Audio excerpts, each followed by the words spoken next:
Hello everyone, knowledge हम में आप सभी का स्वागत है। इस वीडियो में हम आपके लिए लेके आए हैं इंडियन फाइनेंशियल सिस्टम, जिसमें हम आज का जो टॉपिक है वो आपका रिजर्व बैंक के ऊपर रहेगा, आरबीआई के ऊपर रहेगा कि आपका रिजर्व बैंक होता क्या है, क्या क्या इसके काम होते हैं। सारे हम आज के इस वीडियो के अंदर हम डिस्कस करेंगे, इस सेशन के अंदर हम डिस्कस करेंगे। ठीक है। जिसमें फर्स्ट आपका इंट्रोडक्टरी पार्ट आता है। इंट्रोडक्टरी पार्ट में क्या कहता है? इन the year 1926 the Hilton young commission advise the establish of the central bank of India. कि जो आपका हिल्टन यंग कमीशन था, ठीक है, उसने सबसे पहले एडवाइस दी थी 1926 में इस्टेब्लिश करने की। किसको इस्टेब्लिश करने की? सेंट्रल बैंक ऑफ इंडिया को इस्टेब्लिश करने की। उसके बाद नेक्स्ट पॉइंट आता है the reserve bank of India act was passed in the year 1934। कि जो आपका आरबीआई का जो एक्ट था वो कब पास किया गया? 1934 में उसको पास कर दिया गया। उसके बाद क्या कहता है? Under this act the reserve bank of India was established in 1935। कि जो आपका रिजर्व बैंक था, जो आरबीआई था, उसको 1935 में क्या कर दिया गया? इस्टेब्लिश कर दिया गया। और उसके बाद ही independent it was nationalised in the year 1949। कि जो आपका आरबीआई था उसकी स्थापना के, उसको इस्टेब्लिश करने के बाद ही, मीन्स स्वतंत्रता के पश्चात ही, इंडिपेंडेंस के बाद ही 1949 में उसका क्या कर दिया गया? राष्ट्रीयकरण कर दिया गया, उसको नेशनलाइज्ड कर दिया गया। तो ये आपका आरबीआई का कुछ इंट्रोडक्टरी पार्ट था, छोटा सा। ठीक है। उसके बाद हम रिजर्व बैंक के जो फंक्शंस हैं उसके बारे में अगर हम बात करें तो मेनली आपके 3 फंक्शंस आते हैं रिजर्व बैंक के अंदर। फर्स्ट आपका आता है traditional function, second development function, और थर्ड आपका आता है वो आता है रेगुलेटरी फंक्शंस। तो वन बाय वन हम डिस्कस करेंगे इन फंक्शंस के बारे में।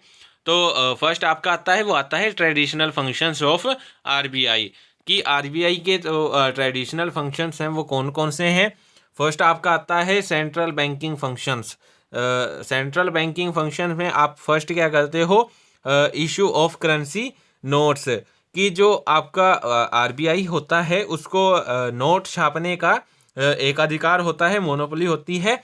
ठीक है। और जो आपका आरबीआई है वही आपके जो करेंसी होती है, जो नोट्स होते हैं, उनको क्या करता है? इशू करता है। ये आरबीआई का काम होता है।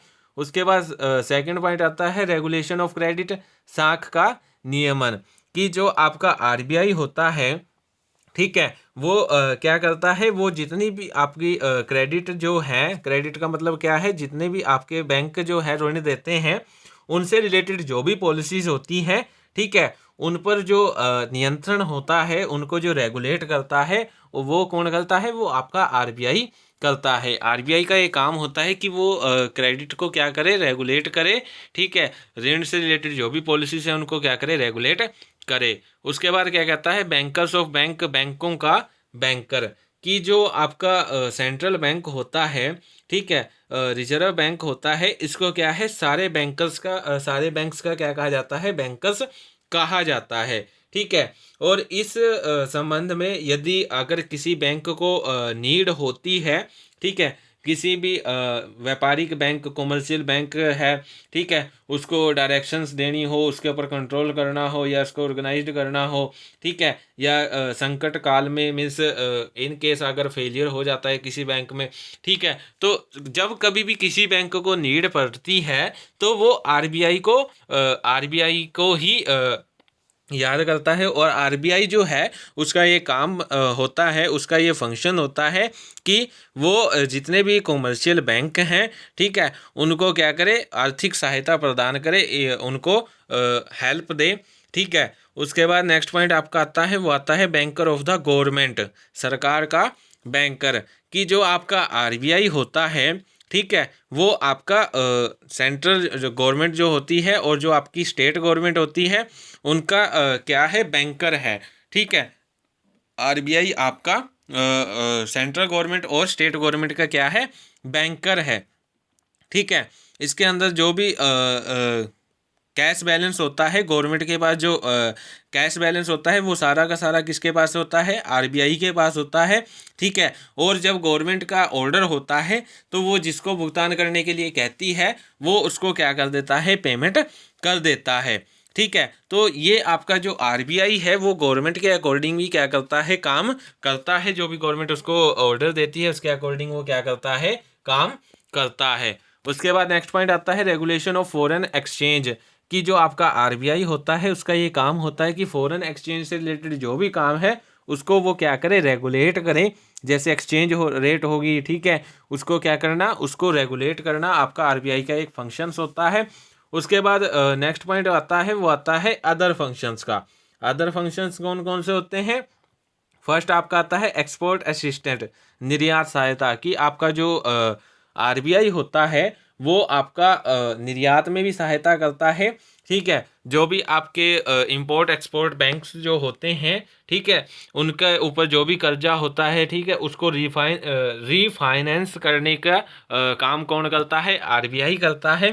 ठीक है, उसके बाद आता है चेंज ऑफ करेंसी नोट्स, कि जो आपके करेंसी जो नोट्स हैं उनको परिवर्तन करना, उनको चेंज करना किसका काम होता है, वो आपका आरबीआई का काम होता है। मीन्स जितने भी फटे नोट होते हैं या जिनको पानी में भिगो दिया जाता है, ठीक है, जितने भी मतलब कि खराब नोट्स हैं उनको बदलने का काम, उनको चेंज करने का काम किसका होता है, आरबीआई का होता है। उसके बाद नेक्स्ट पॉइंट आता है वो आता है ट्रेनिंग इन बैंकिंग, बैंकिंग शिक्षा, कि जो आपका आरबीआई होता है, ठीक है, वो रिजर्व बैंक में आरबीआई में काम करने योग्य जितने भी आपके एम्प्लॉयज़ होते हैं, ठीक है, उनको तैयार करने के लिए वो क्या करता है, ट्रेनिंग, कुछ ट्रेनिंग इंस्टीट्यूशंस उसने खोले हैं। जैसे बैंकर ट्रेनिंग कॉलेज हो गया, कॉलेज ऑफ एग्रीकल्चर बैंकिंग हो गया, रिजर्व बैंक स्टाफ कॉलेज हो गया, national institute of bank management हो गया, जोनल ट्रेनिंग सेंटर्स हो गए। उसने कुछ ऐसे सेंटर्स खोले हैं जहाँ पे इनको ट्रेनिंग दी जाती है। उसके बाद नेक्स्ट पॉइंट आता है वो आता है फाइनेंशियल एजुकेशन, फाइनेंशियल एजुकेशन की जो आपका आरबीआई होता है वो आपका जो फाइनेंशियल जो एजुकेशन होती है उसके ऊपर भी वो क्या करता है, फोकस करता है, जिससे जिसके लिए उसने क्या है, कॉलेजेस ओपन किए हैं। ठीक है, उन जो आपके कॉलेजेस में जो स्टूडेंट्स होते हैं, ठीक है, चाहे वो रूरल में हो या अर्बन एरिया में हो, ठीक है, उनको क्या करता है, बैंकिंग से रिलेटेड क्या करता है, एजुकेशन प्रोवाइड करवाता है आरबीआई। उसके बाद नेक्स्ट पॉइंट आता है वो आता है फाइनेंशियल इंक्लूजन का, वित्तीय समावेश का। सॉरी, नेक्स्ट जो पॉइंट आता है वो आपका आता है electronic fund transfer and clearing system, कि जो आपका आरबीआई होता है, ठीक है, वो आपका इलेक्ट्रॉनिक फंड ट्रांसफ़र करने में भी क्या होता है, हेल्पफुल होता है। उसने कुछ ऐसी काम ऐसे किए हैं, ऐसे कुछ सुविधाएं उसने शुरू की हैं, जैसे आपका एनईएफटी हो गया, आरटीजीएस हो गया, जिनके द्वारा आप क्या करते हो, इलेक्ट्रॉनिक फंड ट्रांसफ़र करते हो। जो आपका क्लियरिंग हाउस है उनको भी रेगुलेट करने में आपका आरबीआई क्या करता है, इम्पोर्टेंट रोल प्ले करता है। ठीक है, जितने भी स्कैम्स होते हैं उनसे जो आपका बचाता है वो आपका आरबीआई ही बचाता है। ठीक है, उसके बाद सिक्स्थ पॉइंट आता है वो आता है strengthening security features of currency, currency के सुरक्षा पक्ष को सुदृढ़ करना, कि जो आपका आरबीआई होता है, ठीक है, वो आपका जो करेंसी होता है उसका जो उसकी जो सिक्योरिटी होती है, ठीक है, उसको सही करने का काम, मीन्स उसको सुदृढ़ करने का काम किसका होता है, आरबीआई का होता है। और कुछ ऐसी विशेष कुछ स्पेशल सिक्योरिटीज़ के कुछ ऐसे व्यूज़ देता है, कुछ ऐसे इन्फॉर्मेशन प्रोवाइड करवाता है। वो कौन करवाता है, वो आपका आरबीआई ही करवाता है, वो सारा आरबीआई का ही काम होता है। उसके बाद नेक्स्ट पॉइंट आता है वो आता है journal banking functions, traditional functions के अंदर आपका दूसरा पार्ट क्या बनता है, journal banking function. Journal banking functions में फर्स्ट आपका आता है एक्सेप्टेंस डिपॉजिट, कि जो आपका आरबीआई होता है, ठीक है, वो उसके पास जितनी भी मतलब कि सेंट्रल गवर्नमेंट की जो स्टेट गवर्नमेंट और जो पोर्ट ट्रस्ट होता है उसकी जो भी राशि होती है उसको डिपॉजिट करने की एक्सेप्टेंस कौन देता है? आरबीआई देता है। और आरबीआई इनकी जो डिपॉजिट होते हैं उनके ऊपर किसी भी प्रकार का इंटरेस्ट पे नहीं करता है। डीलिंग इन बिल्स कि जो आपका आरबीआई होता है, आरबीआई भारत में लिखे जितने भी आपके कॉमर्शियल जो बिल्स होते हैं, प्रतिज्ञा पत्र जो होते हैं, एक्सपोर्ट जो बिल्स होते हैं, ठीक है, उनको री डिस्काउंटिंग करने का काम कौन करता है? आरबीआई करता है। ठीक है, और ये जो आपके बिल होते हैं वो 19 डेज से ज़्यादा के नहीं होने चाहिए। ठीक है, और उनकी जो पेमेंट है वो आपकी इंडिया के अंदर ही होनी चाहिए। उसके बाद नेक्स्ट पॉइंट आता है लैंडिंग मनी। अब लैंडिंग मनी से रिलेटेड भी आरबीआई ने कुछ पॉलिसीज की हैं। ठीक है, अब जो आपका आरबीआई है वो आपका केंद्रीय बैंक है, सेंट्रल बैंक है। ठीक है, जिससे कि वो क्या करता है, जो भी आपकी गवर्नमेंट होती है और जो बैंक्स होते हैं उनको क्या करता है, ऋण प्रदान करता है, उनको लोन देता है।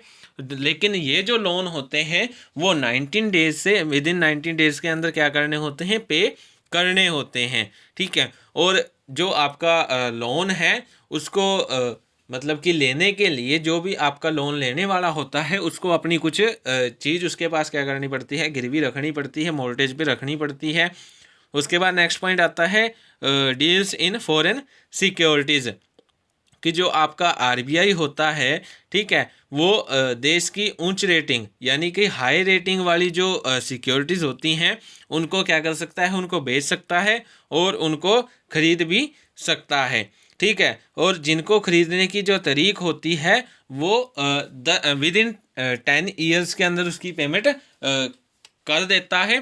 ठीक है, जो आपकी हाई रेटिंग वाली जो सिक्योरिटीज़ होती हैं उनको परचेज करने की तारीख से लेकर विद इन 10 ईयर्स उसकी क्या करनी पड़ती है, पेमेंट करनी पड़ती है, सिक्योरिटीज़ की पेमेंट करनी पड़ती है क्योंकि वो हाई रेटिंग है।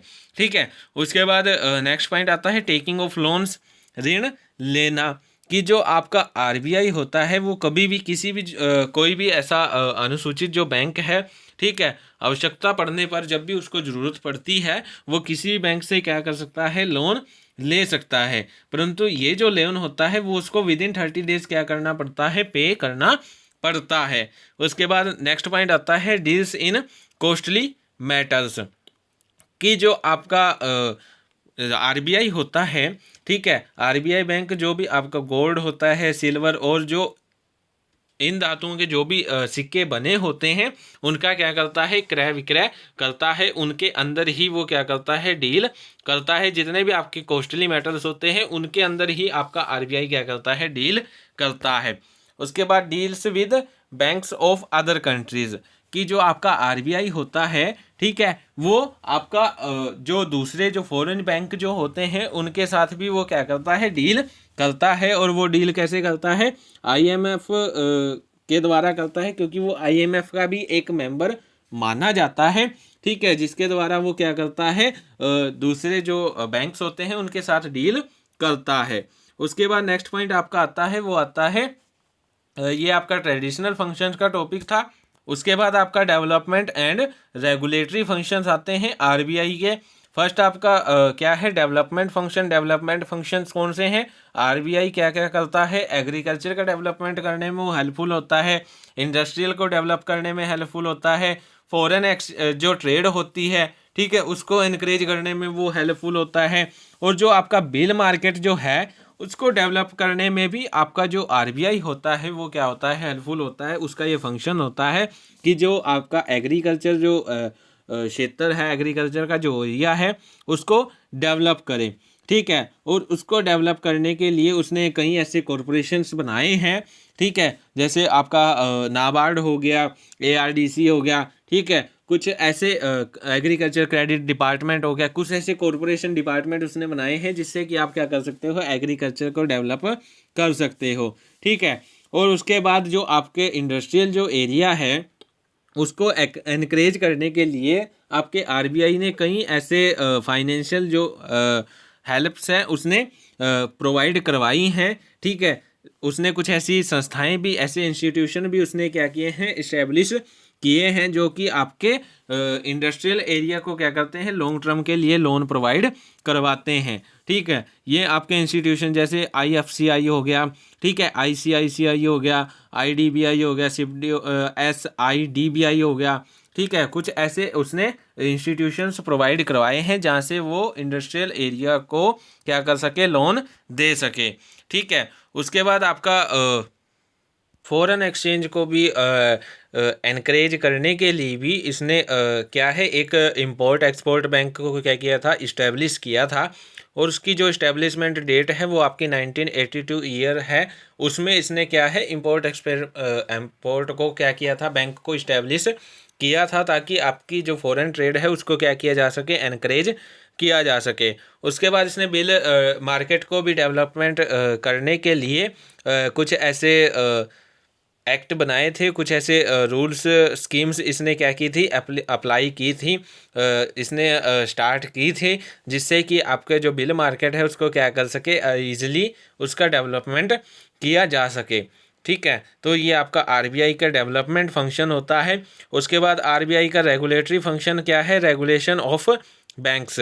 कि जो आपका RBI होता है उसका ये काम होता है कि जो भी आपकी बैंकिंग की जो सुविधाएं हैं, व्यवस्था हैं, बैंक से रिलेटेड जो भी काम है उनके ऊपर संपूर्ण नियंत्रण यानी कि कंप्लीट जो कंट्रोल है वो किसका होना चाहिए, RBI का होना चाहिए। RBI का ही उसके ऊपर कंप्लीट कंट्रोल होता है। RBI ही जो सारे बैंक्स हैं, ठीक है, वो क्या काम कर रहे हैं, ठीक है, उनके ऊपर कंट्रोल करता है, उनसे रिलेटेड पॉलिसीज बनाता है, उनके रिलेटेड जो भी डायरेक्शंस होती हैं वो उनको देता रहता है टाइम टू टाइम। ठीक है, तो ये सारे काम किसके अंडर होते हैं, ये आपका RBI का ही काम होता है, बैंक्स को रेगुलेट करना। और उसके बाद जो आपका क्रेडिट है यानी कि साख है, ठीक है, उसको रेगुलेट करना भी किसका काम होता है, आपका RBI का काम ही होता है। क्योंकि जो आपका क्रेडिट है वो आपका एक इम्पोर्टेंट फंक्शन माना जाता है RBI का। क्यों? क्योंकि इसमें क्या है, आप क्या करते हो, लोन देते हो। ठीक है, जो भी आपका बैंक होता है वो क्या करता है, लोन देता है, मीन्स क्रेडिट से रिलेटेड जो भी सुविधाएं हैं वो क्या है, आपका प्रोवाइड करवाता है। ठीक है, तो उसको रेगुलेट करने का काम भी किसका होता है, आपका RBI का होता है। तो ये आपके रेगुलेटरी फंक्शंस थे। यहाँ पे आपका जो फंक्शन का जो टॉपिक है वो कंप्लीट होता है, जिसमें हमने आपका जो 3 टाइप्स के आपके फंक्शंस हमने किए। फर्स्ट आपका ट्रेडिशनल फंक्शन था, ठीक है, सेकंड हमने आपका डेवलपमेंट फंक्शन किया, और थर्ड आपका रेगुलेटरी फंक्शंस हमने किया। तो ये भी आपका एक इम्पोर्टेंट टॉपिक बन जाता है। क्वेश्चन इसके ऊपर कई बार आ जाता है कि RBI के क्या है और RBI के फंक्शंस क्या क्या हैं, उनके बारे में हमने डिस्कस कीजिए। ठीक है, तो ये आपका क्वेश्चन बन सकता है। उसके बाद नेक्स्ट जो आपका पॉइंट आता है वो आपका आता है अचीवमेंट्स का, कि जो आपका RBI है, तो RBI की कौन कौन सी अचीवमेंट्स हैं उनके बारे में हम वन बाय वन डिस्कस करते हैं। फर्स्ट आपका आता है active and flexible monetary policy. कि जो आपका RBI होता है, ठीक है, उसने क्या है, एक ऐसी मॉनेटरी पॉलिसी को इस्टेब्लिश किया है जो क्या है, फ्लेक्सिबल है और एक्टिव है। ठीक है, इसमें क्या है, इसमें जो आपका RBI है वो मार्केट जो कंडीशंस है, मार्केट में क्या क्या चल रहा है, ठीक है, मार्केट की क्या क्या नीड्स है, उसके अकॉर्डिंग वो कभी भी मॉनेटरी पॉलिसी में क्या कर सकता है, चेंज कर सकता है। उसके बाद नेक्स्ट पॉइंट आता है encouragement to savings and investment. कि जो आपका RBI होता है वो एक देश की जो इकोनॉमी होती है उसमें एक इम्पोर्टेंट रोल प्ले करता है। ठीक है, क्योंकि इसमें क्या है, इसमें जो आपका RBI है वो आपका सेविंग और इन्वेस्टमेंट को क्या करता है, एनकरेज करता है। कैसे करता है, कि वो क्या करता है, जो भी बैंक लोन देता है उसके ऊपर जो रेट है, इंटरेस्ट ऑफ रेट है, उसको क्या कर देता है, कम कर देता है। ठीक है, और बचतों को प्रोत्साहित करता है। ठीक है, प्रोत्साहित करने के लिए वो क्या करता है, वो जो भी मतलब कि बैंक में डिपॉजिट करेगा उसके ऊपर जो इंटरेस्ट रेट है वो उसको क्या कर देता है, ज़्यादा कर देता है, जिससे ज़्यादा से ज़्यादा लोग क्या करते हैं, बैंक में डिपॉजिट करते हैं और अपने सेविंग को बढ़ाते हैं। ठीक है, उसके बाद थर्ड पॉइंट आता है effective management of government funds, सरकारी कोषों का प्रभावी प्रबंध। कि जो आपका आरबीआई होता है वो आपका सेंट्रल गवर्नमेंट और जो आपकी स्टेट गवर्नमेंट होते हैं उससे रिलेटेड जो भी फाइनेंशियल जो उनके कोर्स होते हैं, जो फंड्स होते हैं, उनको क्या करता है, मैनेज करता है। ठीक है, और जितनी भी सरकार की जो बैंकिंग जो भी एक्टिविटीज़ होती हैं उनकी देखरेख करता है। ठीक है, और जो आपकी गवर्नमेंट जो सिक्योरिटीज़ होती हैं उनको खरीदता है, उनको बेचता है। ठीक है, और ये जो अपना फंक्शन है वो बड़ी ही एफिशिएंसी से करता है आरबीआई। ठीक है, उसके बाद नेक्स्ट पॉइंट आता है easy availability of agriculture credit. कि जो आपका आरबीआई है उसने एग्रीकल्चर से रिलेटेड जो भी मतलब कि उनको लोन चाहिए होता है, जो भी क्रेडिट फैसिलिटीज़ उनको चाहिए होती हैं, ठीक है, उनमें उनको क्या कर दिया है, इजी कर दिया है, काफ़ी इजी वो क्या हो जाती हैं, अवेलेबल हो जाती हैं। जिसके लिए उसने कई ऐसे कॉरपोरेशन को क्या किया है, इस्टेब्लिश किया है, कई ऐसे इंस्टीट्यूशन उसने क्या किए हैं, इस्टेब्लिश किए हैं, जिससे कि जो आपके फार्मर्स हैं वो आपके महाजन और जो साहूकार होते हैं उनके ऊपर क्या करते हैं, कम उनके ऊपर डिपेंड अब रहते हैं। ठीक है, लोन से रिलेटेड। उसके बाद नेक्स्ट पॉइंट आता है easy availability of industrial credit. Industrial जो एरिया है उसको भी आसानी से साख उपलब्ध हो सके, आसानी से उनको क्रेडिट फैसिलिटीज़ मिल सकें, उसके लिए उसने कई ऐसे इंस्टीट्यूशन को इस्टेब्लिश किया है, जैसे हमने पढ़ा था अभी IFCI, SIDC हो गया, SIFD हो गया। ठीक है, कुछ ऐसी उसने फाइनेंशियल इंस्टीट्यूशन को क्या किया है, इस्टेब्लिश किया है। उसके बाद आता है liberal credit to export sectors, निर्यात क्षेत्र को उदार साख।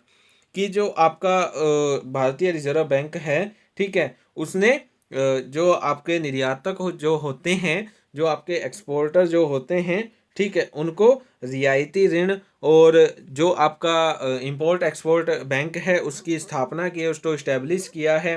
ठीक है, और भी कई ऐसी फैसिलिटीज़ उसने प्रोवाइड करवाई हैं। ठीक है, जैसे कॉमर्शियल बैंक हो गया, ठीक है, उनके द्वारा ऋणों की जो गारंटी है वो देना, ठीक है, लोन से रिलेटेड जो भी गारंटी है वो देना, वो सारे जो फैसिलिटीज़ हैं वो सारी आपकी आरबीआई के द्वारा ही प्रोवाइड करवाई जाती हैं। उसके बाद सेवन्थ पॉइंट आता है, वो आता है management of foreign exchange. Foreign exchange को मैनेज करना। ठीक है, फॉरेन जो एक्सचेंज जो रेट है उसको मैनेज करना। ठीक है, और भारतीय रुपए यानी कि इंडियन जो करेंसी है उसके जो बाहरी मूल्य है उसमें जो भी मतलब कि उतार चढ़ाव आते हैं, ठीक है, उसको कंट्रोल करना किसका काम होता है, आपका आरबीआई का होता है। उसके बाद नेक्स्ट पॉइंट आता है इफेक्टिव क्लियरिंग हाउस फैसिलिटी। कि जो आपका आरबीआई होता है वो आपका इफेक्टिव क्लियरिंग हाउस फैसिलिटीज़ देता है, जैसे आपके आरटीजीएस हो गया, एनईएफटी हो गया, ईसीएस हो गया। इसके द्वारा आप कभी भी जो आपके फाइनेंशियल जो फंड्स हैं उनको क्या कर सकते हो, ट्रांसफ़र कर सकते हो। उसके बाद नेक्स्ट पॉइंट आता है, वो आता है provisions of useful information and data. कि जो आपका आरबीआई होता है, ठीक है, उसने कुछ ऐसी डिपार्टमेंट उसने इस्टेब्लिश किए हैं। ठीक है, जैसे आपका डिपार्टमेंट ऑफ स्टैटिक्स हो गया एंड इंफॉर्मेशन मैनेजमेंट हो गया। ठीक है, कुछ ऐसे डिपार्टमेंट उसने बनाए हैं जिससे कि आप क्या कर सकते हो, इंफॉर्मेशन कलेक्ट कर सकते हो, जो आपके इम्पोर्टेंट जो डाटा होते हैं उसको क्या कर सकते हो, कलेक्ट कर सकते हो। ठीक है, और रिजर्व बैंक कुछ प्रकाशन भी करता है, कुछ पब्लिकेशन पब्लिसिटी भी वो करता है, आरबीआई की बुलेटिन बोर्ड पे करता है। ठीक है, उसके बाद नेक्स्ट पॉइंट आपका आता है guardian of banking system, banking व्यवस्था का संरक्षक। कि जो आपका आरबीआई होता है, ठीक है, वो क्या है, इफेक्टिव बैंकिंग का क्या करता है, काम करता है, जिससे कि उसे क्या कहा जाता है, सारे जितना भी बैंकिंग सिस्टम होता है उसका क्या कहा जाता है, गार्डियन कहा जाता है। ठीक है, और सभी बैंकिंग का गार्डियन होने के नाते जो आपका आरबीआई है वो क्या करता है, वो आपका डिपॉजिट इंश्योरेंस और क्रेडिट गारंटी जो कॉरपोरेशन है, ठीक है, गारंटी क्रेडिट जो गारंटी है उसकी भी वो क्या करता है, सुविधा देता है आपका आरबीआई। तो ये आपकी कुछ अचीवमेंट्स थी रिजर्व बैंक की। ठीक है, तो जहाँ पे अचीवमेंट्स होती हैं वहाँ पे उसके कुछ फेलियर भी होते हैं। ठीक है, जहाँ पे एडवांटेज होती हैं वहाँ पे डिसएडवांटेज भी होती हैं। तो इसके भी कुछ आपको फेलियर्स दिए गए हैं। तो आपके जो फेलियर्स हैं रिजर्व बैंक के उसको वन बाय वन करते हैं। फर्स्ट आता है lack of control on unorganised bankers. कि जो आपका रिजर्व बैंक होता है, जो आरबीआई होता है, वो आपका अनऑर्गेनाइज्ड जो बैंकर्स होते हैं उनके ऊपर कंट्रोल उसका नहीं होता है। उसके बाद नेक्स्ट पॉइंट आता है इनसफिशिएंट बैंकिंग फैसिलिटीज़, कि जो आपका आरबीआई होता है वो कई ऐसे प्रयास तो कर रहा है कि वो फैसिलिटीज़ दे सके, लेकिन इंडिया के अंदर अभी भी कुछ ऐसे छोटे मोटे गांव हैं, विलेजेस हैं, जहाँ पे अभी तक बैंकिंग की किसी भी प्रकार की फैसिलिटी वहाँ पे उपलब्ध नहीं है। तो ये आपका आरबीआई के लिए एक फेलियर है। उसके बाद अंडर डेवलप्ड बिल मार्केट, कि जो आपका आरबीआई होता है, ठीक है, वो काफ़ी ऐसे प्रयास कर रहा है कि जो बिल मार्केट है उसको डेवलप कर सके, लेकिन इतना सब होने के बाद भी जो आपका इंडिया है उसके अंदर कुछ ऐसे एरियाज़ हैं जहाँ पे जो बिल मार्केट है उसको डेवलप नहीं किया गया है, वो अभी भी क्या है, अंडर डेवलप है, अल्प विकसित है। उसके बाद नेक्स्ट पॉइंट आता है, वो आता है less effective in controlling inflation, मुद्रास्फीति के नियंत्रण में कम प्रभावी, कि जो आपका आरबीआई होता है वो आपका मॉनेटरी पॉलिसी जो है उसके द्वारा अर्थव्यवस्था में जो भी उसने प्राइसेस को इंक्रीज किया है उसको कंट्रोल करने में वो अभी तक क्या है, सक्सेस नहीं हुआ है, सक्सेसफुल वो उसमें नहीं हुआ है। ठीक है, तो ये भी आपका आरबीआई के लिए क्या है, एक फेलियर है। उसके बाद नेक्स्ट पॉइंट आता है, वो आता है failure in protecting external value of Indian rupees, भारतीय रुपये के बाहरी मूल्य के संरक्षण में विसफलता, कि जो आपका आरबीआई होता है, ठीक है, वो आपका जो एक्सटर्नल वैल्यू है इंडियन रुपीज़ की उसको प्रोटेक्ट करने में भी वो फेल हो चुका है। ठीक है, क्योंकि कुछ ऐसे देश हैं जिनकी करेंसी आपकी इंडियन करेंसी से बहुत हाई है, उनके सामने आपकी इंडियन करेंसी कुछ भी नहीं है। ठीक है, जिससे कि जो आपकी वैश्विक बाजार जो है, ठीक है, ग्लोबलाइजेशन जो ग्लोबल जो मार्केट है उसमें इंडियन जो इकोनॉमिक है उसकी जो गुडविल है वो क्या है, बहुत ही बैड हो चुकी है, ख़राब हो चुकी है, पुअर हो चुकी है। उसके बाद 6 पॉइंट आता है insufficient availability of agriculture credit, अभी भी कुछ ऐसे एरियाज़ हैं जहाँ पे आरबीआई पूरी तरह से एग्रीकल्चर क्रेडिट को क्या है, अवेलेबल नहीं करवा पाया है। ठीक है, कुछ ऐसी जिसके कारण वो क्या है, इन सफिशेंट है, मीन्स वो पूरी तरह से वहाँ पे क्रेडिट की जो फैसिलिटी है उपलब्ध नहीं करवा पाया। तो ये भी आपका रिजर्व बैंक के लिए एक फेलियर माना गया है। उसके बाद नेक्स्ट पॉइंट आता है inadequate credit availability of micro and small enterprises, कि जो आपका आरबीआई है उसने आपके बड़ी बड़ी जो इंडस्ट्रियल हैं उनके लिए तो उसने क्या है, क्रेडिट की फैसिलिटी दी हुई है, लेकिन छोटे मोटे जो स्मॉल जो एंटरप्राइजेज हैं, माइक्रो जो एंटरप्राइजेज हैं, उनके लिए उसने कोई भी ऐसी स्कीम अप्लाई नहीं की है, जिसके कारण जो आपके स्मॉल जो एंटरप्राइजेज हैं वो अच्छे से काम नहीं कर पा रहे हैं, और ये भी आपका आरबीआई के लिए एक फेलियर माना जाता है। उसके बाद नेक्स्ट पॉइंट आता है, वो आता है insufficient credit to sick industrial unit, कि जितने भी आपके सिक इंडस्ट्रियल जो यूनिट्स हैं, ठीक है, उनको अच्छे से ऋण उपलब्ध नहीं करवा पाना, ये भी आपका आरबीआई का एक फेलियर है। क्योंकि आरबीआई क्या कर रहा है, आरबीआई उन तक जो क्रेडिट है, जो साख फैसिलिटीज़ है, जो लोन फैसिलिटीज़ हैं, वो उनको प्रोवाइड नहीं करवा पा रहा। उसके बाद नेक्स्ट पॉइंट आता है, वो आता है बैंक स्कैम्स का, बैंक घोटाले। आज के टाइम में भी कुछ ऐसे बैंक स्कैम्स हो रहे हैं जिनके ऊपर कंट्रोल कर पाना आरबीआई के बस में नहीं है, आरबीआई उनके ऊपर कंट्रोल नहीं कर पा रहा है, जिसके कारण ये भी आरबीआई के लिए एक फेलियर माना गया है, उसकी एक डिसएडवांटेज मानी गई है। उसके बाद नेक्स्ट पॉइंट आता है, वो आता है lack of uniformity in the rates of interest, ब्याज की दरों में एक रूपता का अभाव। अब ये क्या है कि जो आपका आरबीआई है, ठीक है, वो आपका जो मनी मार्केट है उसमें कुछ ऐसे एरियाज हैं जहाँ पर आरबीआई का कंट्रोल नहीं होता है, जिसके कारण जो आपका इंडियन मनी मार्केट है, ठीक है, उसमें जो भी रेट ऑफ इंटरेस्ट है वो क्या है, एक समान नहीं है। ठीक है, उन्हीं उनमें अंदर यूनिफॉर्मिटी नहीं है, वो इक्वल नहीं है, वो अलग अलग हैं। ठीक है, किसी ने कुछ इंटरेस्ट दिया है, किसी ने कुछ इंटरेस्ट दिया है। ठीक है, जितने भी आपके महाजन होते हैं, साहूकार होते हैं, वो तो अपना ही रेट ऑफ इंटरेस्ट लाते हैं, हाई रेट ऑफ इंटरेस्ट वो रखते हैं लोन के ऊपर। ठीक है, तो ये भी आपका आरबीआई के लिए एक फेलियर माना गया है। तो आज की जो वीडियो थी इसके अंदर हमने आपका आरबीआई का जो टॉपिक है उसको कंप्लीट कर लिया है। इसमें आपका आरबीआई का कंप्लीट टॉपिक आता है। तो यहाँ पे आपके 2 क्वेश्चन बन जाते हैं। फर्स्ट आपका आरबीआई के फंक्शंस क्या हैं, आरबीआई क्या है, आरबीआई के फंक्शंस क्या है, और सेकंड आपका बन जाता है आरबीआई क्या है, आरबीआई की अचीवमेंट्स क्या है, और आरबीआई के फेलियर्स क्या हैं।